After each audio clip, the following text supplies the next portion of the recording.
Hey, welcome back to the Lutheran Worship Podcast, brought to you by the Center for Worship Leadership at Concordia University, Irvine. My name is Steve Zank, joined by the wonderful Kip Fox, all the way from sunny Arizona. Kip, how are you doing today?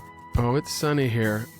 You might tell by my voice that my body is failing me, but my heart is full.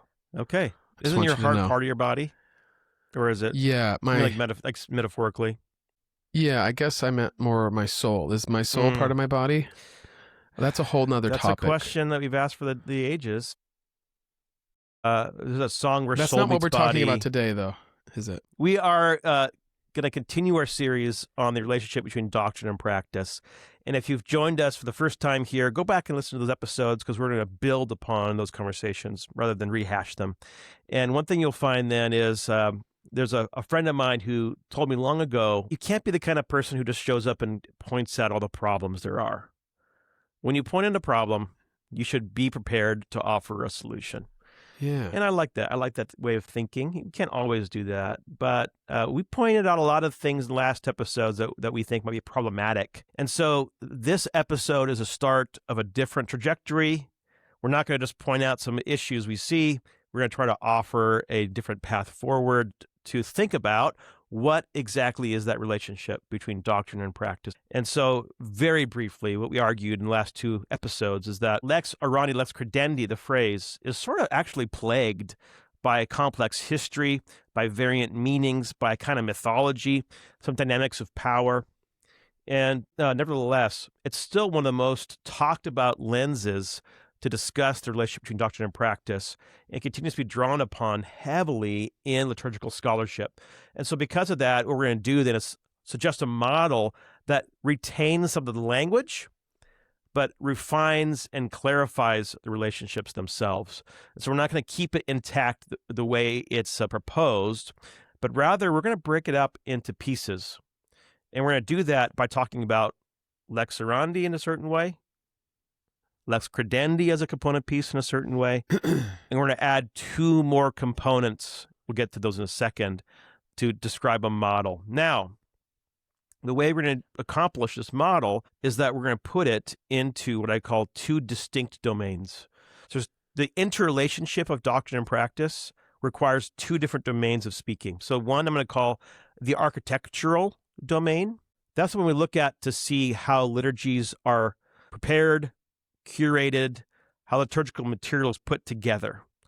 I always wanted to be an architect, Steve. Yeah, dude, you'd be a good one. Architectural domain. What would you want to do, like a museum or a hotel, or what's the vibe? A house? Just drawing out, cool plans for homes. Just some designs, Track homes. Yeah. Yeah, dude, that's cool. Sorry, I digress. Not at all, because the point here is that when you do that, there's certain ways you have to do it. You can't build a house with no walls, for example. That's a good example. That's a really good example. Well, actually, that was one of my ideas. So I think you can do it. That'd be awesome. So I've got to wait for it. But you go on. No, there's certain ways when you build a house, you've got to attend to certain parts of it, and that's what we're going to point out. And actually, it's a good analogy because when you do architectural work for a building, it's really obvious. You've got to have certain features present in the process. But with liturgical curation, sometimes those processes are invisible to us. We don't even think about them. And so we're going to kind of bring this out into the light then in the architectural domain. The second domain then, I'm calling the effectual domain, but really what we're talking about is how do our practices affect our beliefs? So the first, the architectural, is how do our beliefs come to be expressed through practices? And the second domain, effectual, how do our practices then come to affect our beliefs? Okay, and so here's what we're doing then. Let's do a very quick thumbnail. I am adding two new lexes, guys. Well, actually, we can't say lexes in Latin. You got to say leges. So that's interesting for you. A little bit interesting tidbit. Two more leges here. It's in the scholarship. One's lex agendi.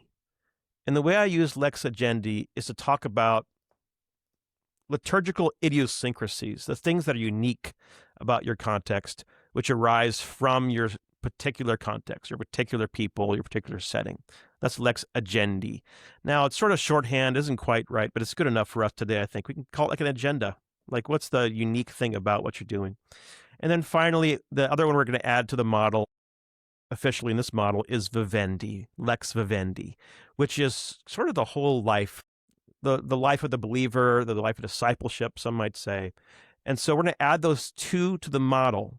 In all four, Lex Orandi, Lex Credendi, Lex Agendi, and Lex Vivendi will each be present in each of the domains. The architectural domain will use all four, and the effectual domain will use all four. And I think then that's going to give us a really good model to talk about how doctrine and practices relate.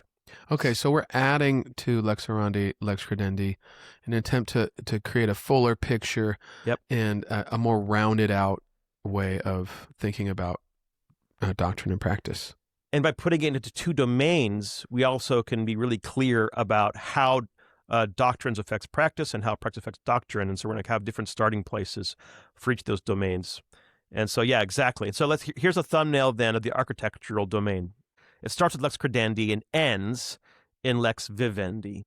The architectural domain points out that there's a step between Lex Credendi and Lex Orandi. That is, there's a step between looking at your beliefs and then plotting out your practices or selecting them. There's a step that's invisible when you just talk about Lex Credendi, Lex Orandi. That step is taking your context into account. What's unique about your circumstances. And so we want to actually bring that out into the fore. Some people will argue that worship shouldn't be contextualized. But even those people will agree, like, for example, in the 16th century Lutheran liturgical practice, the practices in the city were much more involved. Often had choirs, often had Latin if it was a university city. But the practices in the country, in the rural areas, was usually much more simplified, more times in German than Latin, because folks were German and more basic type people, more simple type people in their experience of life. And so even those who say, be careful, you can't contextualize, will agree that there's some contextualization that has to happen. Different parties will disagree about the extent. But I think everyone agrees there's some kind of adaptation depending on context. So the architectural domain then, let's get to the actual model. It's going to start with the credendi, the Lex Credendi, which then determines and shapes Lex Agendi. That's how you respond to your unique context. Then will inform Orandi, Lex Orandi, which in turn informs our life of discipleship, or Lex Vivendi. So the architectural domain can be thought about like a cycle in a way, or you can think of it as a pyramid if you choose. But starts with beliefs, which then informs how we deal with our contexts, which then informs our particular selection of practices, which then in turn informs the life of the people who gather. Okay, now I think you're probably going to get to this, but Lex Orandi, Lex Vivendi seem close, seem like neighbors a bit. Yeah, so Lex Orandi really talks about the specific practices in this model. Like when we sing hymns, do we sing hymns with an organ or with a guitar? Mm-hmm. That's a Orandi choice. Mm-hmm. And then the Lex Vivendi discusses what does that do in the life of the believer as a result. Gotcha. And so, one way you can use this model, for example, and this is a simpler way. I just had this experience last Sunday at my congregation. We prayed for one of our local congregations in our district, in our circuit, actually, even. And I realized that we do that every week. Our pastor rotates between the churches in our circuit, and every week we pray for a different one, for the leaders, for the congregation, for the ministry, all kinds of things for them. And I realized that's a good example of this model. Right. Going from credendi through agendi into orandi. So from beliefs through your particular context into practices. Because what happened, I think, is our pastor said, it'd be really good for us to pray for each other in this district. Yeah. And then he thought, the agendi is our particular district. We're not praying for churches in Illinois. Oh, we could. Right. And then the practice is the actual prayer. Now, he started with the credendi in that situation. Your agendi also was just being in a synodical organization where there are circuits and there are districts, and so you're placed into that context. Yep. And in our particular church, we worship outside every week. So that's part of our agendi. That's very unique. We have to actually deal with the fact that we're outside, and that can affect some of our practices. So that's sort of how that model works. That's the architectural dimension. And the reason why it's architectural is because this is a way of saying this is how we build services. There's no other way. As Lutherans, we start with our confessional material. That is the scriptures norming the Lutheran confessions. That's the only way Lutherans can start when it comes to selecting and preparing liturgies. And so another useful thing with this model is it shows you how you might get in trouble in the architectural domain. Right. Sometimes our lex agendi could become our starting point, and we can over-contextualize to the point where we actually obscure the biblical message. So it's like we're a little bit too focused on the agenda here. And Lester Ruth has an important essay about this, about seeker services. And how the pursuit of seeker services reshaped all of the concerns of liturgy around a single focus, which was mission. And then as a result, some of the things that were scripturally mandated about worship began to kind of sneak out of the services because there's a way in which the scripture was no longer the foundation. It was the particular agenda the church had for its worship service. And so sometimes our particular agenda that we set for our churches can override things in our confessions, and that's a danger. You can see the same problem along the spectrum. So if Orandi might take charge, that's also a problem. So we have a ahistoric liturgy. We can never change any practices. That's going to also affect negatively the architectural domain and the way that doctrine should be informing our practices. So this is why I like this model. You can use it a lot of different ways to point out a lot of different things. So this model, I hope, should sound simple, and it should sound very natural. That's the best kind of law, or explaining what is. The best test for that, Steve, is if I understand it. And, and I understand it. So I think everybody else is going to be in the clear. Yeah. So it should simply and accurately then just describe the way things work. And it shouldn't be imposing a structure on reality. It should be explaining reality. I love it. All right. So the architectural domain, Lex Credendi, Lex Agendi, Lex Orandi, Lex Vivendi, is a constructive process. Credendi engages theology. It asks what? It contains the doctrines to which we subscribe to as a synod. Agendi then engages with culture. It answers the question why. It contains each church's unique ministry strategies, their culture and their context. Orandi engages with the practices themselves. It asks how. How will I be doing this? And then finally, it contains those actual practices. Vivendi then asks the question, to what end? And engages with discipleship, with the life of the believer, and contains the way in which the Christian faith is lived out because of what you've created. And so that's really good. That's a really good model. Let's do the other domain then, Kip, which is the effectual domain. Okay. And the effectual domain is basically the original adage, Lex Orandi Lex Credendi, and the way that a lot of Lutherans try to use it, and they use it, which is to say our practices will in turn inform our beliefs through the process of habit, or through the process of practice over time, formation. And so we're just owning that. Like, yes, that is true, but only in the effectual domain. And by putting it in the effectual domain, we clearly say there's nothing architectural about Lex Orandi Lex Credendi in Lutheran tradition. And so then now, what do we do with agendi and vivendi in this way? Let's slow you down for a second. So just with the architectural, we're speaking about the approach that we take in designing our services, essentially going through this architectural building, and then acknowledging on the effectual side of things, of course, our practices will shape our beliefs. But what do we do with these other two? Yeah, exactly. So then you have this effectual domain.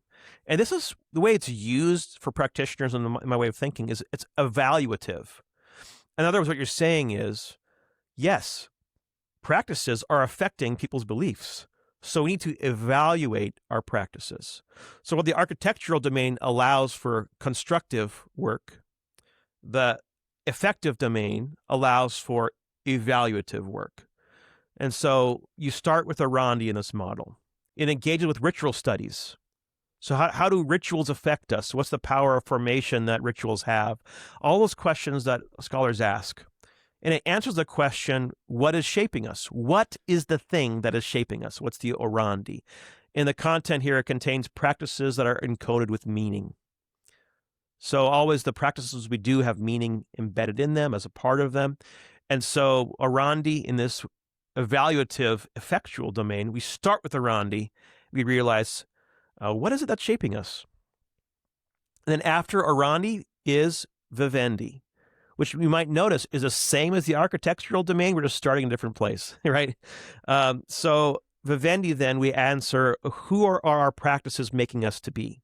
We're engaging with studies about meaning, personal meaning, community meaning, and then our practices and habits and who we are. And so this model acknowledges that our practices are forming us. This makes sense. This is all expected. All right. The exciting part is these next two. Okay, even though we're using Latin terms, it's making sense. Okay, so now in this model, or the effectual domain, Orandi leads to vivendi, which leads to credendi. Not a creed or confession as it is in the architectural domain, but this is what have we been led to believe. These are our personal beliefs that are in our minds that we confess. And so this acknowledges that not that Orandi practices are shaping the scriptural confessions or the beliefs of the church, but we're acknowledging they're shaping your beliefs.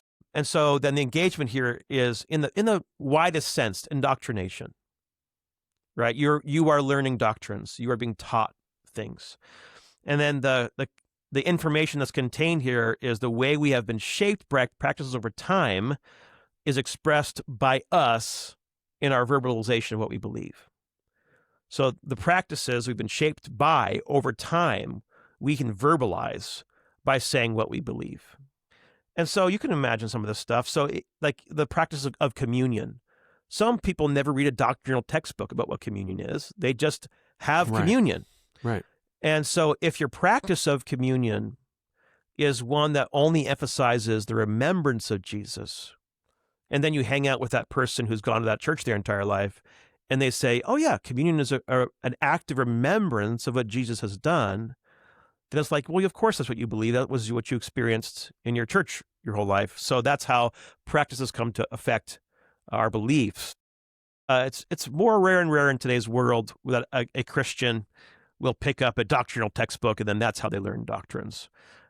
Some do, and that's cool. I think that's really cool. But that's not the most popular way it happens. And even those who learn doctrines by the textbook are still affected by the practices. And then finally, then this whole process of engaging certain practices, which then leads to certain ways of thinking about our life, which leads to certain ways of explicating doctrines or things we believe, finally leads to the question of what do we do with all this? And that's lex agendi in this model. What is the particular things we do? It forms our passions. It tells us that what we believe is to be lived out in our ministry strategies and agendas. Now, there's two ways of thinking about this now. So this is an evaluative model we discussed. So it's helping us evaluate our practices because we're realizing that they're shaping our people. And so that's really a helpful way to think about this. So the first way this can go wrong is if we take our practices and we just make them fixed and can never be adjusted. That's an issue because you have to evaluate your practices because what they're teaching you is what matters most. And if our practices are no longer teaching us the right kind of things, we need to go back and look at them and evaluate them. A lot of people are comfortable with that being about contemporary practices. So it's like, for example, you have adopted new practices in the church and you look a lot like the evangelical church down the street. Your Orandi is reshaping your credendi, and you have to use the evaluative model of Lex Orandi Lex Credendi in our expanded version. But it cuts the other way too. For traditional people who have the same inherited rites and rituals, you have to ask, are these rituals that I'm receiving doing the things I need them to do today, not because I'm changing what it should be done, but I'm saying, is it actually communicating the doctrines of the church in this culture? Right. So it's a little bit more dynamic a little bit more involved, but I think that this approach clarifies a lot of what's going on between doctrine and practice.